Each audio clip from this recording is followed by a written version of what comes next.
Assalamualaikum warahmatullahi wabarakatuh. Jumpa lagi dengan channel Sejuta Kisah yang setiap hari selalu menghadirkan cerita-cerita menarik.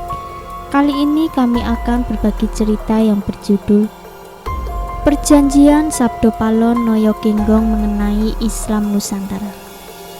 Masyarakat pastinya mengenal sosok Sunan Kalijaga dan juga Wali Songo. Mereka yang berhasil mengislamkan orang Jawa lalu menyebar ke seluruh Nusantara. Di balik pendekatan yang mereka lakukan, yakni berbaur dengan adat budaya Jawa. Bahkan ada perjanjian mengenai aturan Islam Nusantara yang tak boleh dilanggar antara Sunan Kalijaga dan Sabdo Palon Noyo Genggong. Jika Islam radikal dipaksakan, maka akan terjadi bencana di Nusantara.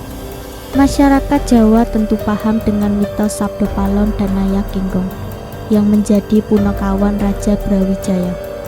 Dalam akhir masa Majapahit, mereka bernegosiasi dengan Kanjeng Sunan Kalijaga.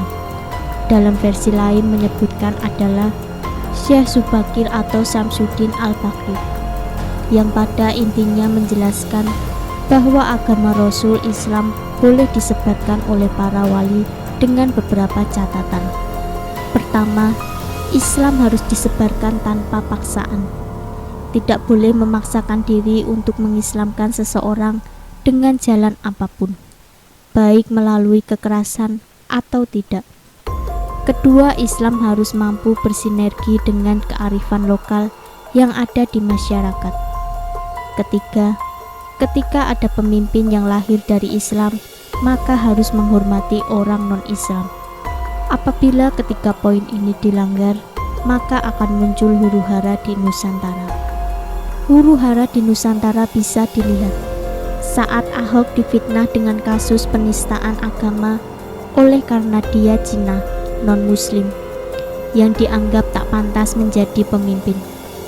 Padahal kita diajarkan menghormati orang non-Muslim sebagai pemeluk agama mayoritas. Oleh karenanya banyak bencana terjadi di Nusantara, mulai dari gempa, tsunami, banjir, dan sebagainya. Ini semua karena alam mulai menagih janjinya. Sikap intoleran tersebut tak lepas dari pengaruh ormas dari anti keberagaman. Kita lihat sejenak di sekeliling kita.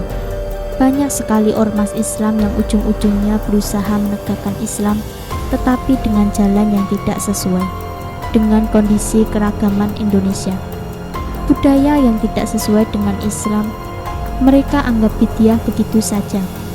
Mereka mencitrakan Islam dengan cara keras, menindas orang lain yang bukan seiman dan merasa lebih tinggi.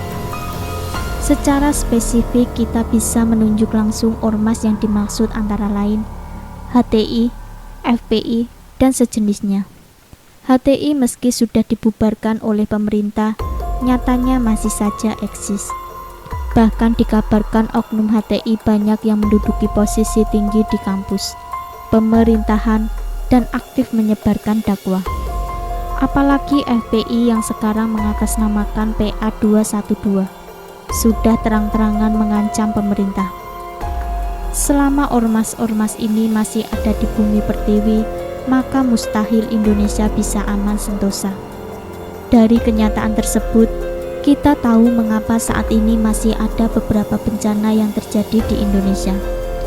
Terlepas dari mitos, sudah sepantasnya berintrospeksi diri bahwa Islam ada di Indonesia. Adalah jeripayahnya para wali yang mendakwahkan Islam dengan kelembutan. Bintang 9 di lambang NU, ormas Islam terbesar yang mengusung Islam Nusantara adalah cerminan dari kearifan para wali dalam berdakwah. Bil hikmah wal maudotil hasanah. Itulah cerminan dakwah Islam Nusantara. Bukan memukul tapi merangkul. Tapi bagi mereka yang enggan memahami sejarah, mengapa setelah Islam menjadi agama mayoritas di Indonesia, mereka justru lebih agresif. Hanya satu kata yang paling tepat untuk disampaikan, bahwa saat ini ada kacang yang tak lupa kulitnya. Kembali lagi pada pendekatan Sunan Kalijaga dalam mengislamkan penduduk lokal. Dalam menyebarkan dakwah, dia sangat luwes dalam memasukkan nilai-nilai Islam ke dalam budaya Jawa. Hal ini bisa kita lihat ketika Sunan Kalijaga melakukan dakwah melalui wayang kulit. Meskipun tradisi wayang pada mulanya bukan berasal dari Islam, namun Sunan Kalijaga memodifikasinya dengan cerita yang berbau Islam. Selain berdakwah melalui wayang, Sunan Kalijaga sangatlah kreatif dalam bidang seni dan budayanya. Beliau merupakan pencipta lagu Ilir-Ilir yang sampai sekarang masih kita kenal. Selain menciptakan lagu Ilir-Ilir, Sunan Kalijaga merupakan pencipta pertama beduk yang digunakan untuk memanggil umat muslim untuk sholat. Dia juga orang pertama kali yang mengadakan grebek maulud di Demak dalam menyambut kelahiran Rasulullah, dan masih banyak lagi seni yang ia geluti. Begitu banyak kontribusi Sunan Kalijaga di dalam melakukan penyebaran dakwah Islam di Jawa. Cara dakwah yang beliau lakukan tidaklah menggunakan kekerasan, namun beliau menggunakan cara yang amat lunak untuk mengambil hati masyarakat Jawa pada saat itu. Nah, cara dakwah yang dilakukan oleh Sunan Kalijaga inilah yang seharusnya dicontoh. Beliau berdakwah tidak hanya sebatas di atas mimbar, namun beliau juga berdakwah melalui tradisi, kesenian, maupun budaya. Mungkin generasi saat ini banyak yang melupakan jasa Sunan Kalijaga. Mereka itulah yang gampang dibujuk oleh ormas anti Pancasila seperti FPI dan HTI. Maksud hati berhijrah dari sosok buruk menjadi baik, tahu-tahu karena salah memilih guru, ustadz, dan aliran malah jadinya sesat. Mungkin juga karena dangkalnya ilmu agama yang dimiliki. Maka tak heran HTI menjadikan mu'alaf-mu'alaf sebagai ustadznya. Karena memang kurangnya dasar mengenali Islam bisa dimanfaatkan untuk mengubah seseorang sesuai tujuan khilafah dan radikal. Semoga Tuhan melindungi Nusantara ini dari ormas perusak NKRI. Jangan lupa nantikan kisah terbaru dari kami. Sampai jumpa. Wassalamualaikum warahmatullahi wabarakatuh.